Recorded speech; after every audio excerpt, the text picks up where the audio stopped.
Mita yo fhambananaho vho ramabindu na vhorabulasi na vhaṅwe vhalanguli vha zwifhaṱo vunduni la Kwazulu Natal vha khou sengulusa tshinyalelo ine vha khou livhana nayo uri nga ḓura masheleni a linganaho vhugai. Nahone vhunzhi havho vha khou lingedza u vhona uri vha nga bvela phanḓa nga nḓila ifhio nga murahu ndozwo ine vha khou livhana nayo.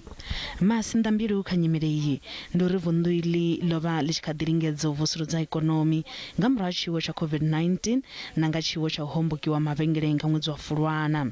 Zwe zwa hoṱafhadza vhukuma vhubindudzi.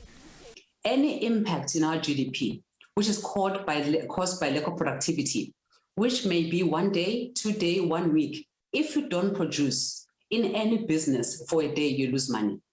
Vha khamphani dza ndindakhombo Afrika Tshipembe vhari khamphani dza ndindakhombo dzi ḓo badela masheleni a mbilo dzavho vho ḓiṅwaliselaho dzine dza ḓo vha dzi dza vhukuma nahone dzi tshi khou tshimbidzwa nga ngona.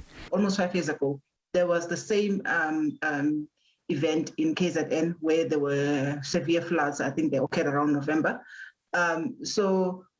This has already been built into the policies and also into the premiums. When these things occur, then those arrangements kick in and they allow the industry to be able to recoup monies from reinsurers. Zwi tshi zwo ralo vha sekithara ya zwa ulimi na vhone vha khou ḽa luḓifhaho musi sekithara iyi i tshi kha ḓi lingedza u femuluwa nga murahu kwamea zwihulwane nga khaedu ya u homboka mavhengeleni na mabindu nga ṅwedzi wa Fulwana mahoḽa. Nḓowetshumo iyi ya zwa vhulimi yo ḓitikesa vhukuma nga thengiselano na mashango a nnḓa. The impact really, if you look at it sort of in sections, the N3 main highway was closed for a bit on Monday. Because of mudslides, but that's all open up now. So in terms of routing vehicles from the north to Durban itself, that doesn't seem to be a problem. It's only once you get sort of into the Durban precinct that you start coming across the problems. And really the biggest problem is the wash away of the bridge on Bayhead Road.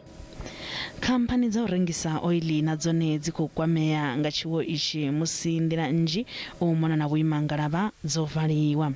Izwi zwi khou sia khamphani dza u rengisa oili dzi tshe dzo imisa tshumelo. Vha muhasho zwa gwama vha khou lavhelela u ḓo ḓivhadza masheleni ane vha ḓo a bvisa u thusa avho vho kwameaho nga tshiwo ishi.